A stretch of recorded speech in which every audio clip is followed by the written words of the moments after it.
Stage पे senior leaders, हमारे party के सब कार्यकर्ता, मीडिया के हमारे मित्र, आप सबका यहां बहुत बहुत स्वागत, नमस्कार। पिछले चुनाव में हमने कॉन्स्टिट्यूशन की रक्षा की, संविधान की रक्षा की थी। ये जो किताब है, इसमें भारत की हजारों साल की विचारधारा है। इसमें महात्मा गांधी, अंबेडकर जी, जवाहरलाल नेहरू, सरदार पटेल की आवाज गूंजती है, मगर इस किताब में बसवण्णा जी, नारायण गुरु, फूले जी, इनकी भी आवाज गूंजी। और इसकी नींव, इसका foundation one man one vote. हर हिंदुस्तानी नागरिक को यह संविधान एक वोट का अधिकार देता है। पिछले चुनाव में बीजेपी ने कहा, मोदी जी ने, इनके नेताओं ने इस पर आक्रमण किया, हिंदुस्तान की संस्थाओं को खत्म करके इस पर आक्रमण किया। पिछले चुनाव में हमारे सामने एक सवाल उठा। लोकसभा का चुनाव हुआ, उसके बाद महाराष्ट्र का चुनाव होता है। लोकसभा में हमारा गठबंधन महाराष्ट्र के चुनाव को जीतता है और फिर 4 महीने बाद बीजेपी महाराष्ट्र में विधानसभा जीतती है। आश्चर्यजनक नतीजा था।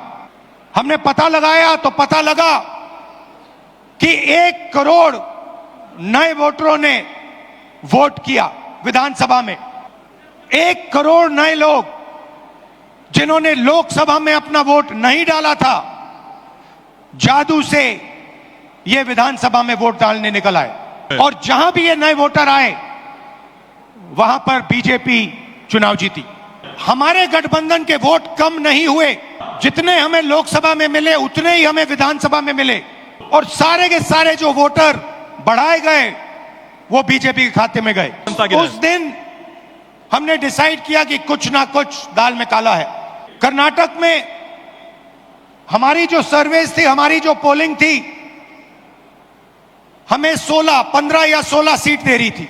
हमारी पोलिंग के मुताबिक 16 सीटों में हम आगे थे, हमें जीतना था और हम जीते 9 में। तो हमने सवाल पूछने शुरू किए, क्या सचमुच हम ये सीटें हारे थे? चुनाव आयोग से हम वोटर लिस्ट मांगते थे, electronic soft copy voter list की मांगते थे, वो मना कर देते। वीडियोग्राफी मांगी, उन्होंने नहीं दी और फिर कानून बदल दिया और फिर कहा कि 45 दिन के अंदर, 45 दिन के बाद वीडियोग्राफी को रद्द, खत्म कर देना चाहिए, डिस्ट्रॉय कर देना चाहिए। तो एक लोकसभा में हमने अपनी एनालिसिस शुरू की और उसमें हमने एक विधानसभा चुनी, महादेवापुरा। और आपने मेरा कल प्रेस कॉन्फ्रेंस देखा होगा, उसमें हमने 100% साबित कर दिया है कि इलेक्शन कमीशन और बीजेपी ने मिलकर आपसे, कर्नाटका से लोकसभा चुराई है। महादेवापुरा में 6.5 लाख वोट हैं असेंबली में, और उसमें से 1,250,000 वोट चोरी किए गए हैं। मतलब 6 में से 1 वोट इन्होंने चोरी किया है। 5 तरीके से चोरी की गई है। डुप्लीकेट वोटर, मतलब एक वोटर अनेक बार वोटिंग कर रहा है, 4 अलग अलग पोलिंग बूथ में वोट डाल रहा है, 5-6 अलग पोलिंग बूथ में वोट डाल रहा है। ऐसे तकरीबन 12,000 वोटर हैं। फेक एंड इनवैलिड एड्रेस, मतलब इनका पता नहीं है या फिर 0 नंबर एड्रेस है। तकरीबन 40,000 ऐसे वोट हैं। बल्क वोटर, एक एड्रेस में 1 बेडरूम का घर है और उसमें 40-50 लोग रहते हैं, और जब उनको वहां हम ढूंढने जाते हैं, वहां पे कोई नहीं है और घर का मालिक बीजेपी का लीडर। इनवैलिड फोटोज, 4,000 वोट जिसमें फोटो है ही नहीं या इतनी छोटी फोटो है कि दिखाई नहीं देती, और 34,000, तकरीबन 34,000 वोट जहां फॉर्म 6 को मिसयूज किया गया है। फॉर्म 6 फर्स्ट टाइम वोटर्स के लिए होती है।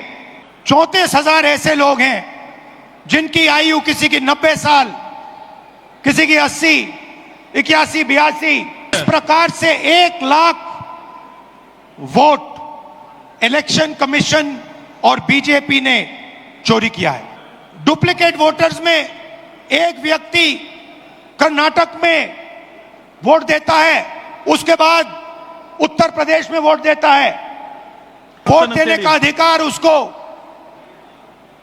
बेंगलोर में है, लखनऊ में है, वाराणसी में है, अलग अलग जगह देश में ये लोग वोट डालने के लिए ऑथराइज हैं। मुझसे इलेक्शन कमीशन एफिडेविट मांगता है, मुझसे कहता है कि मुझे ओथ देना है, ओथ लेना है। मैंने पार्लियामेंट के सामने, पार्लियामेंट के अंदर ओथ लिया है, इस संविधान के सामने ओथ लिया है, इस पर हाथ डाल के वोट लिया है, इस पे हाथ डालकर ओथ लिया है। और आज जब हिंदुस्तान की जनता हमारे डेटा को लेकर इलेक्शन कमीशन के वेबसाइट पर सवाल पूछ रही है, तो इलेक्शन कमीशन ने अपना वेबसाइट बंद कर दिया। मध्य प्रदेश, राजस्थान, बिहार के वेबसाइट बंद कर दिए हैं, क्योंकि वो जानते हैं कि अगर हिंदुस्तान की जनता ने इसी डेटा को लेकर सवाल पूछना शुरू कर दिया तो उनका पूरा ढांचा कोलैप्स कर जाएगा। मैं यहां इस स्टेट से गारंटी देके कह रहा हूं, हमारी मांग है कि इलेक्शन कमीशन हमें पूरी देश की इलेक्ट्रॉनिक वोटर लिस्ट दे, वीडियोग्राफी के रिकॉर्ड्स दे, और अगर ये हमें देंगे तो हम ये साबित कर लेंगे कि सिर्फ एक सीट नहीं चोरी हुई है, और सिर्फ कर्नाटका में नहीं चोरी हुई है, पूरे हिंदुस्तान में सीटें चोरी हुई हैं। इलेक्शन कमीशन बीजेपी का नहीं है, इलेक्शन कमीशन संविधान के लिए काम करता है। और कर्नाटक में सीट चोरी की गई है, एक लोकसभा को हमने जांच करके निकाला है। मैं कह सकता हूं कि 1 से ज्यादा सीटें यहां चोरी हुई हैं। जो कॉन्स्टिट्यूशन का फाउंडेशनल आइडिया है, 1 मैन 1 वोट, इस पर इलेक्शन कमीशन और उसके सारे अफसर आक्रमण कर रहे हैं। इसका मतलब वो संविधान पर आक्रमण कर रहे हैं, हिंदुस्तान के गरीब जनता पर आक्रमण कर रहे हैं। और मैं उनसे कहना चाहता हूं, अगर आप सोच रहे हो कि आप इस पर आक्रमण करके बचोगे तो फिर से सोचो, टाइम लगेगा मगर हम आपको पकड़ेंगे, एक एक करके पकड़ेंगे। मेरी बात याद रखना, क्योंकि आप अगर इस पर हमला करोगे तो हम आप पर हमला करेंगे। ये हिंदुस्तान की आवाज है, याद रखिए। नरेंद्र मोदी 25 सीट की मार्जिन से प्रधानमंत्री हैं।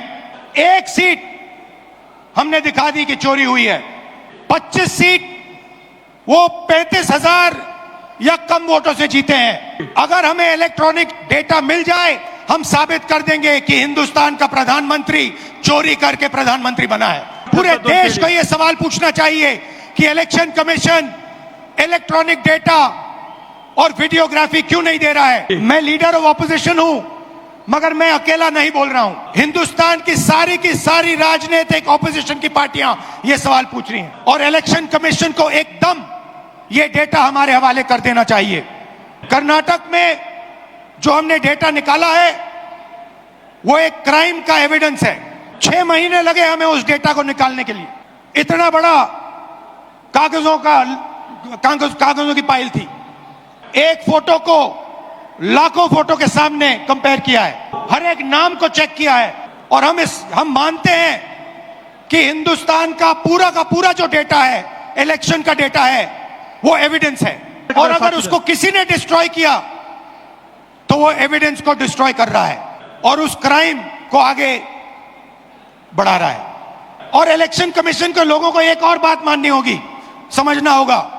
हमें एक सीट की सच्चाई निकालने के लिए 6 महीने लगे, मगर अगर आपने हमें डेटा नहीं दिया तो हम ये काम 1 नहीं 10, 15, 20, 25 सीटें में भी कर सकते हैं। पेपर कॉपियां हैं हमारे पास, आप छुपा नहीं सकते और आप छुप नहीं सकते। एक ना एक दिन आपको ऑपोजिशन का सामना करना पड़ेगा। हर ऑफिसर को और इलेक्शन कमिश्नर को यह बात अच्छी तरह समझ लेनी चाहिए। यहां पे एक लोकसभा चोरी की गई है, यह एक क्रिमिनल एक्ट है, कर्नाटक की जनता के खिलाफ एक क्रिमिनल एक्ट है। कर्नाटका की सरकार को इस क्राइम का इन्वेस्टिगेशन करना चाहिए और एक्शन लिया जाना चाहिए। ये जो इलेक्शन कमीशन के ऑफिसर्स हैं जिन्होंने 1000, 10,000, 15,000 लोगों को, फेक लोगों को वोटर लिस्ट में डाला है, इनसे सवाल पूछना चाहिए और महादेवापुरा की सच्चाई निकालनी चाहिए। मैं आप सबका दिल से धन्यवाद करता हूं कि आप कांग्रेस पार्टी के कार्यकर्ता जिनके खून में इस संविधान का डीएनए, आपको याद होगा कि कर्नाटका की सरकार चोरी की गई थी और मैं आपसे अब कह रहा हूं 100% सबूत के साथ कि लोकसभा में भी आपसे चोरी की गई है। बीजेपी की विचारधारा इस संविधान के खिलाफ है और यह हिंदुस्तान के गरीब लोगों का, किसानों का, मजदूरों का, छोटे व्यापारियों का हथियार है और हर कांग्रेस पार्टी का कार्यकर्ता और नेता इसकी रक्षा करेगा। और इलेक्शन कमीशन को एकदम हिंदुस्तान की सारी इलेक्ट्रॉनिक वोटर लिस्ट पिछले 10 साल की हमें दे देनी चाहिए और वीडियोग्राफी भी दे देनी चाहिए। और अगर ये नहीं देंगे तो वो एक क्राइम को छुपा रहे हैं और बीजेपी को इलेक्शन चोरी करने की मदद कर रहे हैं। जय संविधान, जय हिंद।